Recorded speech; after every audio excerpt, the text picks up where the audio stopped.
Ahangaha ni muri studio Line Record, tukaba twakiriye Pastor David.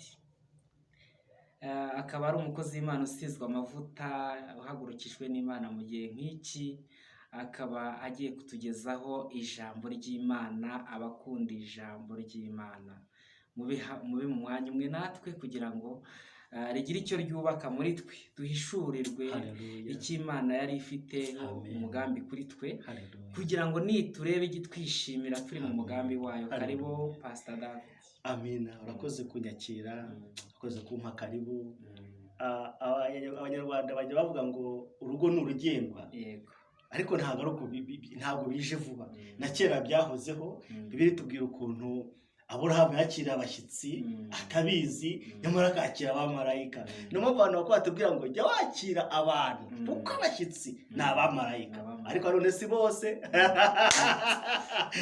Si bose. No kuvuga ngo si bose, ntabwo bose ariko bari abamarayika. Wibuka muri abamarayika bari kumwe, baje gusura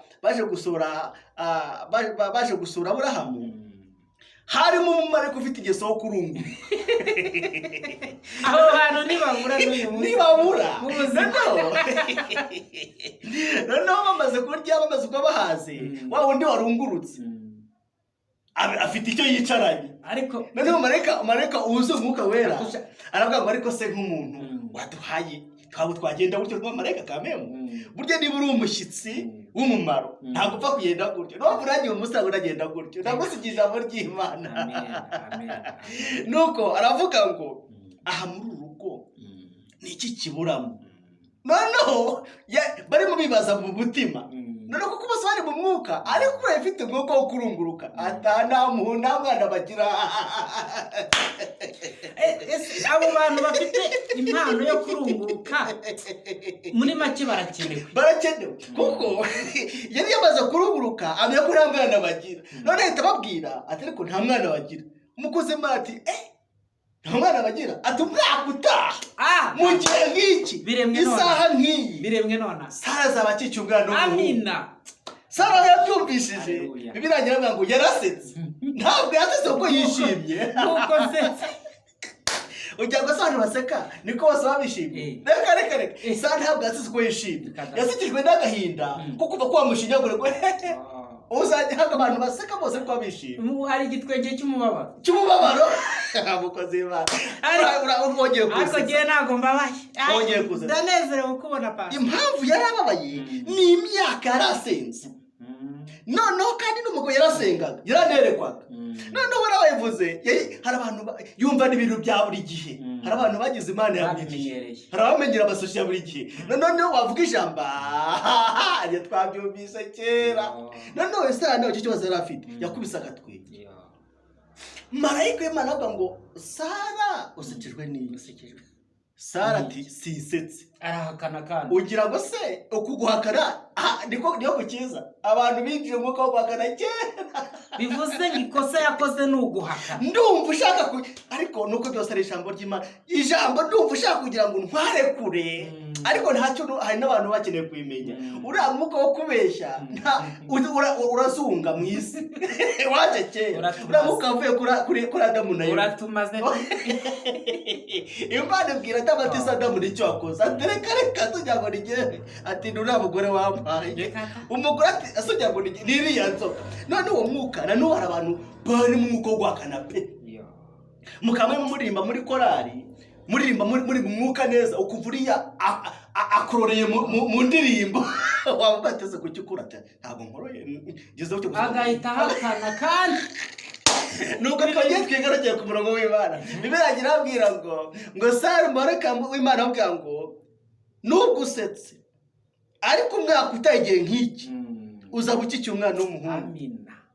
Sara kwako nyine burya abantu babarokore bagira akantu kabaranga, niyo yaba ari umunyamafuti ariko abatuje. We yabirekeye gutyo ntabwo atuje uko abyemeye. Ujya agasana batuza nuko wakwemera ngo uri DJ wa undi w'icyamamare. Reka da baga tuzaba tureba ibye ahasaza hamara kangahe. Aha nyamara biravuga nyamara nawe nyamara biravugwa nzaba ndeba nuko mbese byumvishe arinumira Biravugwa. ariko koko bibirangira ambwira ngo cya gihe kigeze Sara arabyara ajya umwana w'umuhungu Igihe cye. ntabwo ariho nari icyo gihe kigenderwa nari mfite gusa nuko byari byije tuvuze ku ijambo ry'abashyitsi umushyitsi rero ni umuntu mwiza Udasanzwe. kandi udasanzwe ariko ku muntu w'Imana ndashaka ngo tuganire ku kuremwa k'umuntu Haleluya. Kuremwa k'umuntu. kuko akenshi umuntu hari abantu bari batazi iyo bavuye Ariko buriya kuremwa k'umuntu ugiye numva ko Imana yabyiyumvise gutyo nyine ikarema umuntu nyine. burya ikintu wiyumvishamo nicyo kidafite gahunda Reka, ahubwo ni umuteguro ni umuteguro. Imana ikikwereka ko ari umuteguro yaravuze ngo mureke turemwe umuntu Igisha inama. burya umuteguro ni ikintu wateguye kandi ukagisha n'inama Ariko pastor reka nkubwire iyo bigeze aho ngo tureme umuntu hari abantu hano bavuga ngo ko Imana ari imwe yagishaga inama. aha urakoze cyane nta butegetsi bw'umuntu umwe umutegetsi agomba kugira ibyegera cyangwa umutegetsi ni iki ni uko ufite ibyo uyobora uziyobora se Oya. ikikugira umutegetsi ni uko ufite abantu uyobora Mujye inama. badahari ntiwaba n'umuyobozi Icyo ndacyemera. none Imana nayo rero ifite ubutatu Butagatifu. butagatifu Aha. Imana umwana umwuka wera Umwuka wera. bakorera hamwe bakaba umuntu Ni imbaraga zihuje. neza nkubaza ni byiza kuko ufite umuryango Yego. uri umugabo ntabwo waba umugabo utagira umugore Oya ntibyabaho. ikikugira umugabo ni uko ufite umugore kandi umugabo atandukanye n'umubyeyi Umugabo ushatse kuvuga iki? ntabwo umugabo wese ari umubyeyi nta nubwo umugore wese ari umubyeyi Umubyeyi ni muntu ki? ikikugira umubyeyi ni uko ufite n'umwana Ah! cyangwa se abana Ako kantu. kuko icya mbere hari umugabo hakaba n'umugore ariko hakongeraho n'ikindi gisubizo umubyeyi ni ikindi cyubahiro Kubera ko urabanje ubaye umugabo yakikiye. yakikiye Yonyeje. yonye Aha. Basta ufite ibintu. Yewe. none Imana rero Baba ndibirirwa kuri murandasi. none Imana none Imana rero Yego. ni Imana Uziko ufite ni umwana ni umwuka we Haleluya. Izo urumva mbaraga.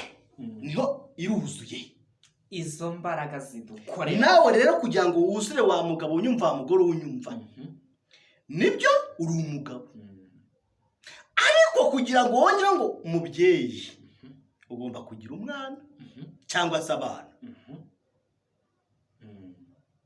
kandi kuba umubyeyi si ukujya kubise kubyara gusa cyangwa gutera inda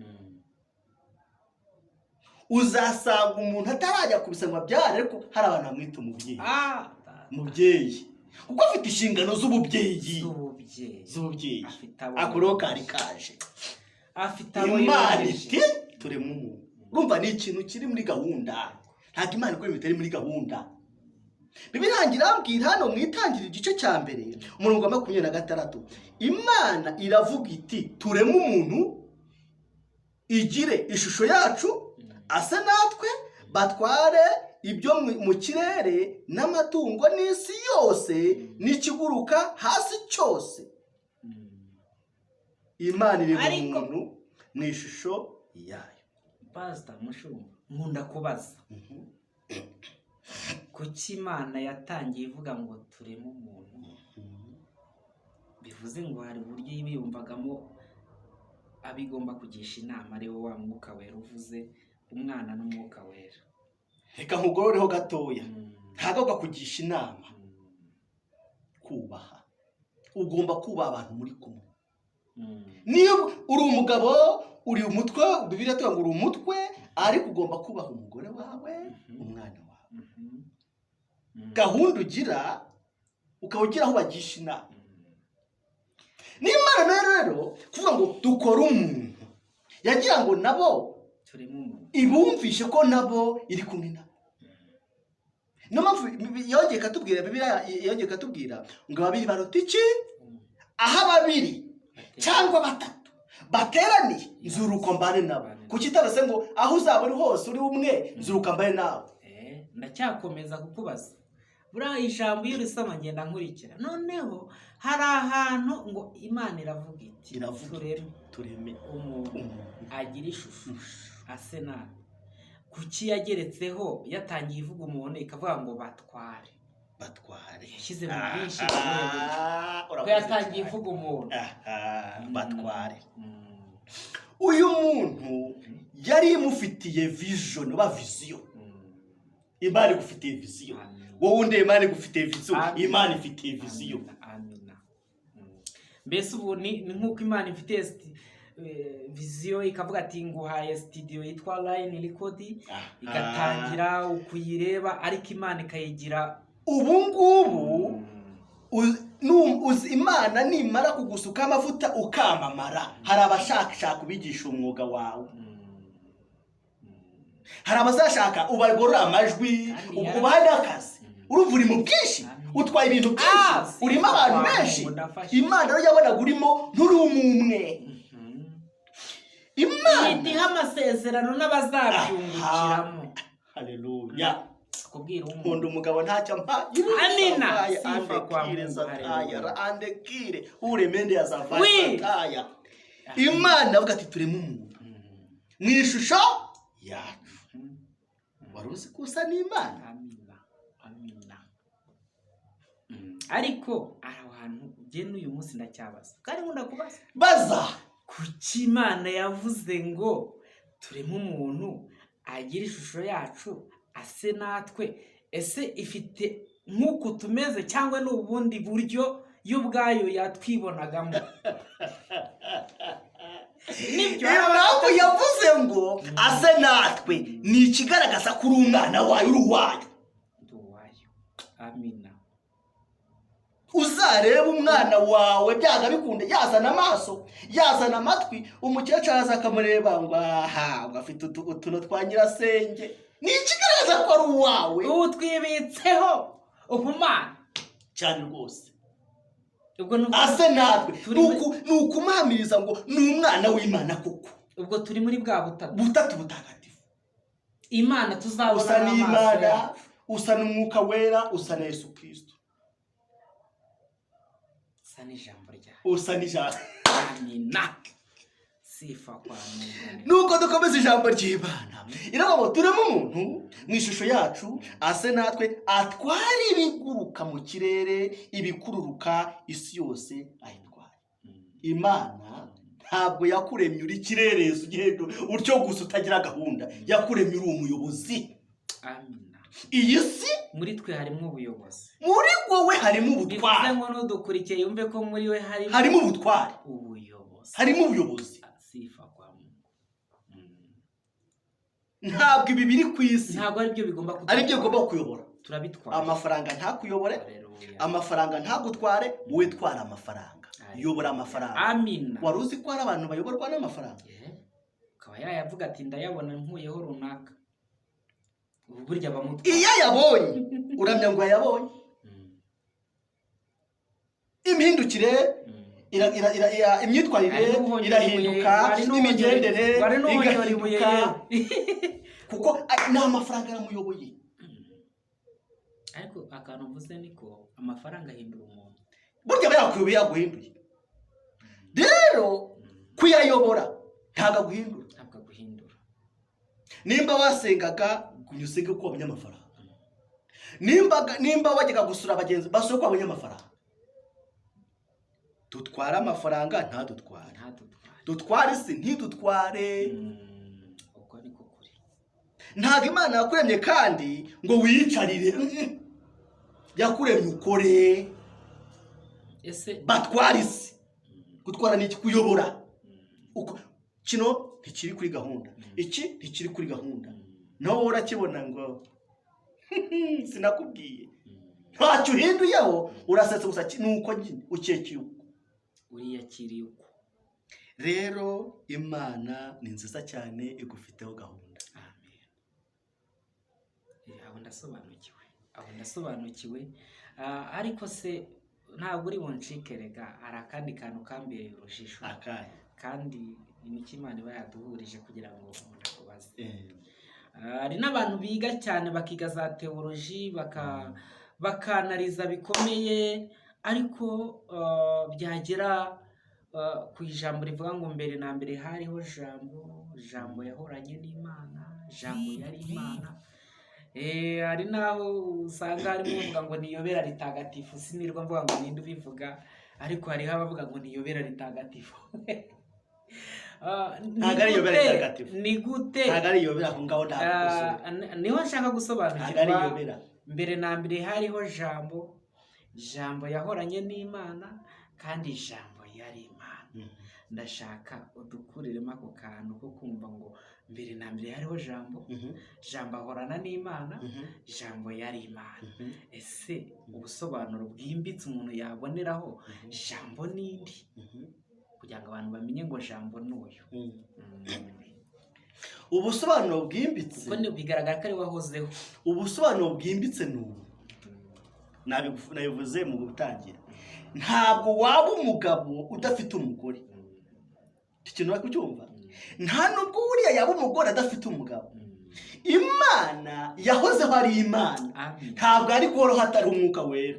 Ntabwo ari goro hatari Yesu Kristo. Ari we jambo. Kandi jambo yahoranye sifa kwa Mungu. Icyo ndagisobanuye mbere.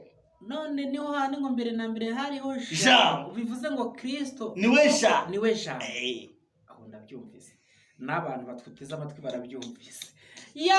Hanyuma mbere na mbere jambo yahoranye n'Imana, kandi jambo yari Imana.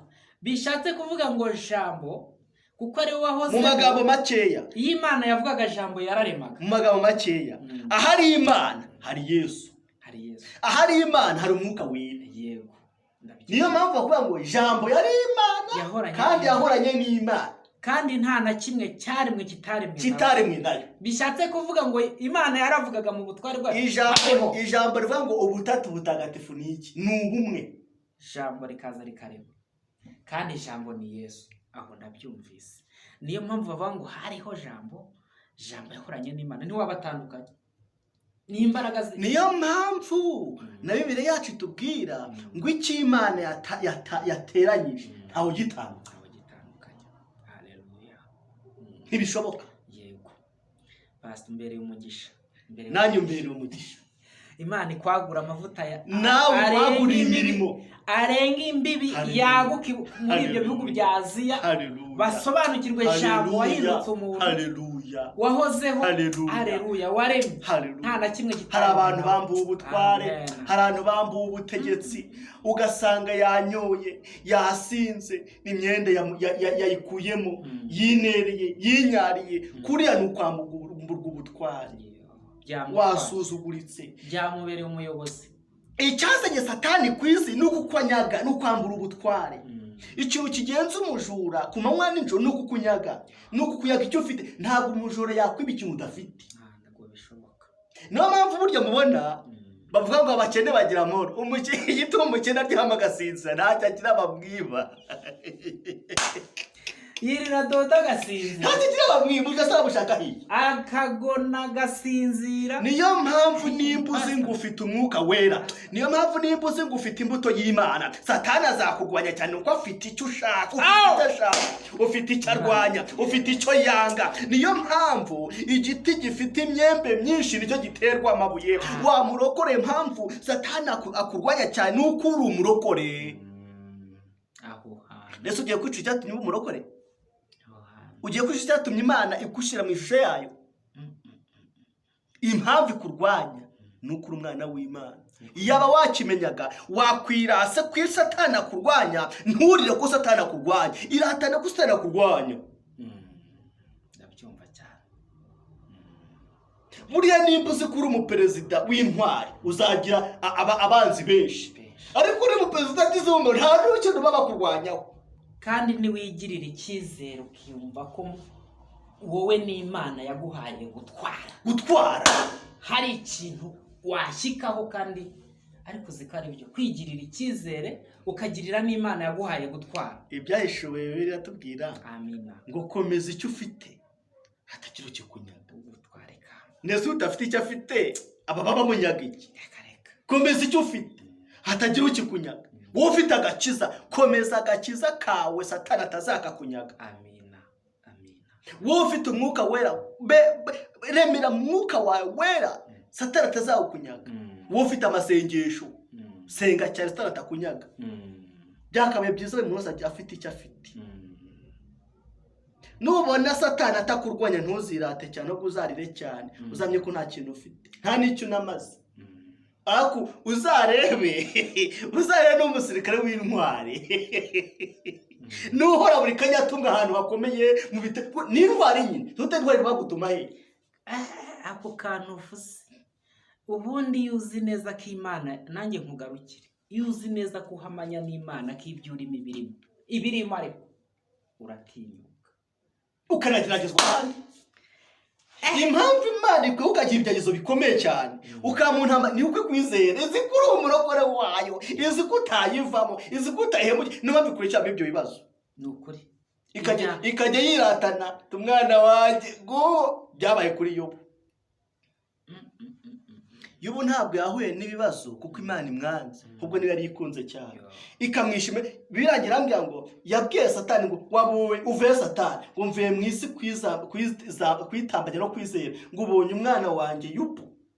Iyaba nta Imana yagutangagaho urugero ikakubwira ngo ubonye umwana wanjye Ruferedi, ibonye umwana wanjye Sita, ubonye umwana wanjye Rose, ubonye umwana wanjye Jeannette, uramubonye. Ese ubu nawe wumva Imana yagutangira ngo Satani ubonye umwana wanjye, cyangwa wumva ibijyagezo ukirukanka ntabwo ushaka ko Imana igutangaho urugero? ariko noneho mbonye akantu buriya rero nkunda kubaza, hari akandi kantu kumbona twebwe nk'abarokore twirirwa dutuka Satani, none Satani ikaba bigaragara ko yagize igihe cyo kuganira n'Imana. Imana kuki mutegera ugutwi ikemera kumubaza ngo ese wavuye kuzerera? Buriya numvaga ari nk'ikivume. Ese nimba wibaza icyo ngicyo, uzi ko Satani ari umurezi wawe? Andika Satani ni umurezi imbere y'Imana, aranyoshye, aza akajya no kukurega. Nimba ufite abana mwakuranye, umwana mushobora gufatanya kureba TV, mukayireba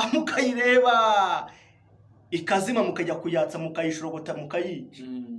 Uwo mwana mwayirebanye, uwo mwana mwicaranye, nuziruka nkajya kubwira papa ati dadi Ruferedi yishe ya TV. None Satani nawe aza kudushuka, aza kutwosha, kandi akawufata ya mbere akajya ntabwo ajya imbere y'Imana ko yishimiye Imana. Nta nubwo ajya imbere y'Imana ko nakwishimiye, ajya imbere y'Imana kukurega, ajya imbere y'Imana kumwaza Imana ngo abonye wa muntu we ko yaguye atakigusenga. bivuze ngo nayo ibishaka kwishonga. Aha urabikoze cyane. Ibi ntabwo ijya kuvuga n'Imana ko bafitanye umubano, bafitanye urukundo. Ibajye kumwishonga, urabona mwana wa muhungu wankangishaga ngo dore agiye gusambana. Urabona mukobwa wankangishaga dore bamuhaye telefone y'ubusambanyi. Hari abantu batanga amashimwe mu rusengero wa muntu w'Imana we, nawe unyumva. Hari abantu batanga amashimwe mu rusengero rw'Imana kandi ari amashimwe ya Satani. Ikimodoka cyanyuza ahantu akajya imbere y'Imana mu rusengero gutanga amashimwe ashimira Imana, kandi arimo atanga amashimwe ya Satani. Nese urambwira ute nimba ugiye mu busambanyi bakakugurira touch telefone nziza cyane? Nendo nikora kwa nendo umuntu ufite telefone nziza cyane uramvarira. Nero bamara kumusambanya mama ya telefone akajya gushima avuga ati Imana yanjye yumvise amasengesho yanjye, yampaye telefone ya touch ni murebe. Nabarokore haleluya, amina. y'umurambara. Iyo telefone ibavuye mu Mana cyangwa ibavuye muri Satani? Ariko ikinyoma kwa kubeshya watangiye uvuga kubeshya. Urakoze cyane. Urakoze cyane. Akajya gushima Imana, nyamara ishimwe atari ry'Imana rya Satani. bivuze rero ibintu Satani mbaza ni ukubera iki ajya gushimira imbere y'Imana kandi ari ibya Satani. Bivuze ngo kubera intege nke za muntu Haleluya. yemera kugwa mu cyaha ariko akabeshyera Imana ari we ukabazo ngo ni ko iki bajya gushima imbere y'Imana kandi abashimwe ari Satani. Barukambaza ako nyine niko mubaza, bagwa mu cyaha ariko mashimwe niba yahe Satani. Nuko Satani nta ntebe agira. Aramwawe Satani ntagira ubwami mu ijuru. Aramwaye nta hantu Satani agira bamushimira. Nta ntebe agira. Arazereye. Impamvu uraba ujya gushimira imbere y'Imana nuko Imana ari ifite ibiro, ni ifite ofisi, ni ifite basengera. Rero turivanga. Abafite ubuhamya bw'Imana bakivana afite ubuhamya bwa Satani. Niyo mpamvu Yesu avuze ngo mureke amasaka n'ukungu bikurane. Umukozi w'Imana namwe mwankurikiraga, nta kintu twahindura, nta n'ikintu twakora, tureke amasaka n'ukungu bikurane. Ariko nyiri umurima naza azatema amasaka ahunike mu kigega, ndetse n'urukungu arufata rurundamwa rwose. Ntugiye ngo nubwo utanga amashimwe mu rusengero ataraye Imana uzahora uyatanga. Pastor ndemeye. Nafite gahunda nyinshi gusa nari muri gahunda twihaye yo kuvuga ubutumwa bw'Imana, avuga ijambo ry'Imana, kuko none umurimo w'Imana ndavuga iyi sare katubahirize, ariko nafite ubundi butumwa ndimo ngenda. Gusa shimiye wowe wampaye karibu, nemwe data wankurikiranaga, Mwuka Wera. Burya hari uwandika kanoro kazi. Kwandika ntibihagije. Ikintu kigaragaza ngo inyandiko iremewe iruzuye ni kashi. Twavuga ijambo, twakwigisha, ariko tudafite Umwuka Wera asanga ashyireho kashi, tukaba dukuriye ubusa. Rero nabo baravuga ngo twumvishe ijambo ry'Imana, tuganira amagambo meza, ariko Mwuka Wera azaherekeza amagambo, aherekeze uwo ryumvishije, aherekeze buri muntu wese, atereho kashi kunganira Imana yumvishe ijambo ry'Imana. Niba nta kintu mbaza nagusezera mukozi w'Imana. Tugize umugisha kubana namwe kandi ijambo ry'Imana ngo ni imbuto itabora. Urakoze cyane. Umuntu aryumva agenda ntibirangirira aho, rigakurikirana rigasoza icyo Imana iritumye. Tukugireho umugisha. Dusanze rero utagenda udasengeye, twe twese twumvise iri jambo n'abazaryumva kugira ngo rizagere kure no ku mpera y'isi. Kristo arisi bakomeje kumbaza ubutatu. Hari ikintu kiba kikurimo utakizi, hari ikintu ugendana nacyo utakizi. Burya nawe urimo ubutatu. Ntabwo nk'umuntu w'Imana agomba kugenda ntasenze, ariko nawe kuko uri mu butatu. Wa Mwuka umwe urakubwiye ngo mwibutse asenge. Urumva ko ni bwa butatu. Ibyo ubwanjye inshingano zanjye ngomba gusenga, ariko ko nta butatu bukurimo ugomba gukora ubwo butatu ukavuga senga. Ariko ubwo butatu arakubwiye butatu rukugikanya. Niyo waba ukizi mfite ukwereka ko ndi kumwe nawe, ubunyetse ko turi kumwe mu mwuka. Urakoze cyane rwose. Dufite gusenga, reka dusenge dushimire Imana ikwibutse ko waremwe uri umutware, waremwe ufite ubushobozi, ntabwo waremwe uri umunebwe, ntabwo waremwe uri imburamumaro. Ufite umumaro ku buzima bwawe, ufite umumaro muri famiye yawe, ufite umumaro mu gihugu cyawe. Gira umumaro mu gihugu cyawe, gira umumaro muri famiye yawe, gira umumaro mu nshuti. Reka kuba abandi bagufashe, nawe fasha. Nibyo. Nanjye mfashe. Hari ikintu bita ikigingi urakizi? Kino batega imodoka. Hari ahantu hameze nk'ibigingi. Ikigingi ni igifasha imodoka gusa kutagira ikibazo, kutagenda. Ariko nta kintu imodoka igifasha. Nta kintu imodoka igifasha. Ariko twebwe tureka kuba ibigingi. Ahubwo twebwe tugire icyo dukora. Urakoze Mwuka Wera, urakoze Imana ishobora byose, urakoze nyiri ijambo, urakoze nyagora ku ngoma. Tugushimiye ijambo ryawe, tugushimiye akanya nk'aka ngaka k'umugisha, tugushimiye ko wongeye kubana natwe nyagora ku ngoma. Reka ufashe umuntu wese wumvisha iri jambo, reka ufashe umuntu wese wumvaga yisuzuguye, reka ufashe umuntu wese wumvaga yirambiwe, impamvu abantu biyahura, impamvu abantu biyahura no kuba barirambiwe bakumva nta kintu bamaze. Nyamara ijambo ryera tubwira ngo haracyari ibyiringiro byo kugiti naho cyatemwa cyangwa kujya kigashibuka. Satani aramwaye, abademoni baramwaye, abanzi bacu baramwaye. Uwiteka icyubahiro arahagurukirwe, ashizwe hejuru. Yesu wanjye, hari abantu ugiye gushyira hejuru, hari ugiye guha icyubahiro, hari abo ugiye gukora ku isuzuguriro. Urakoze Mwuka Wera, urakoze Yesu Kristo. Komeza kubana natwe, abagenda ugendane natwe, abasigaye usigane nabo, mu izina rya Yesu w'i Nazareti. Amen. Yesu abaha umugisha kandi pastor namwe umugisha wo Imana ihasize. N'Imana iguhe umugisha.